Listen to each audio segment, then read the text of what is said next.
So bali guys, kwentuhan ko lang po kayo dito sa renovation namin sa Gen 3. Full renovation po ito. Actually, nakatira na po yung may-ari dito, pero since gusto nila kami ang gumawa ng kanilang unit, kinailangan po nilang mag-rent kasi hindi po kami gumagawa o hindi po kami nag-accept ng renovation ng may nakatira. Kasi po, pasensya na, mahirap po kasing kumilos at gumawa ng may nakatira na at the same time may mga gamit. Actually, yung birth type nga lang mahirap nang gawin, yung repair mahirap nang gawin, what more pa kung may mga gamit dyan, tas may nakatira. Syempre, abala rin po yun sa inyo. So, ayan guys, eto, full renovation, hindi po kasama yung woodworks. Depende na po yun sa may-ari kung ipapasama po nila yung woodworks at saka mga window grills. Usually, yun naman ang hindi talaga kasama kasi depende sa abutin ng budget. So, ito guys, full renovation. Ang sasabihin ko sa inyong scope of works is tiling works, ceiling works, painting works, metal works. Kung additional po yung mga woodworks kasama rin. So, tapos room partition. Ayan, kasama na rin po yung wirings. Kung ilan po yung gusto nyo ipalagay na outlets, pwede. Magagawa natin ng paraan yan. Meron po tayong electrician. So, ayan guys, pagdating po sa tiles, 60 by 60 po ang prepared namin gamitin. Pagdating po sa sala, sa kwarto, porcelain tiles.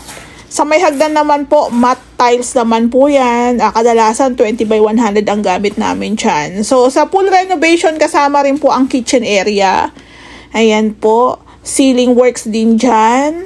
Pagta-tiles.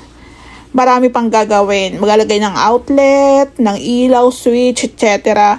Then, kasama rin po yung bathroom. Pagdating po sa living area, magagawa po tayo ng cove ceiling dyan. Depende kung cove ceiling o recessed ceiling. Kasama na rin po yan.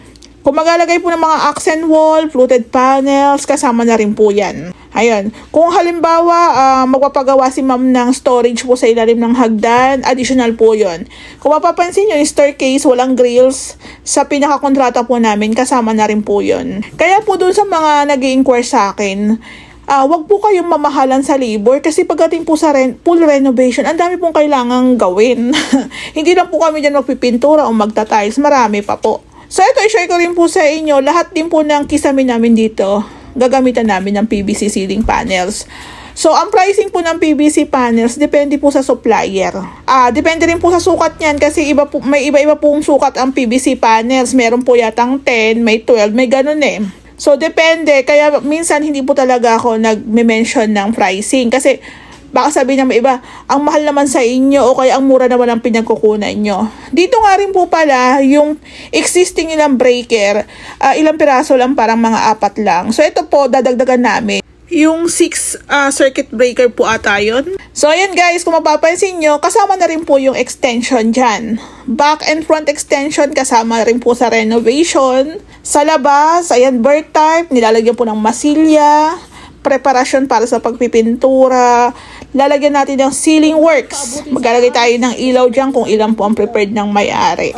Then, dito po sa front extension, maglalagay po tayo ng gate. Ayan, maraming gagawin. Tiling works. So guys, ito po yung sinasabi ko sa inyo na hindi po biro ang renovation. Kung namamahalan yung iba, okay lang, walang pong problema. Pero doon po sa may mga pangmalakasang budget, sabi ko nga kung may budget naman at full renovation, pwede nyo pong makuha yung serbisyo namin.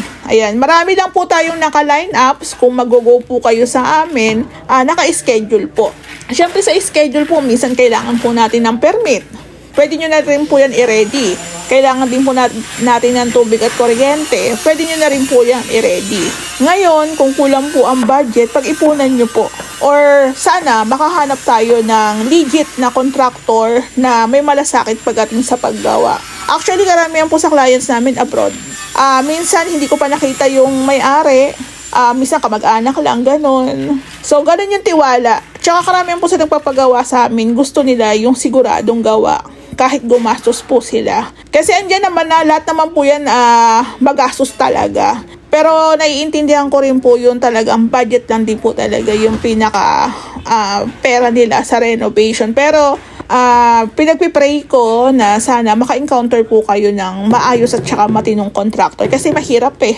Basta guys, advice ko lang sa inyo, pag nagpagawa po kayo ng bahay, maging wise po kayo. Lagi niyong isipin na pag sumugal kayo sa isang bagay, mananalo kayo. Kasi ang hirap eh, lalo na bahay ang pinag-uusapan. Titirahan po natin yan.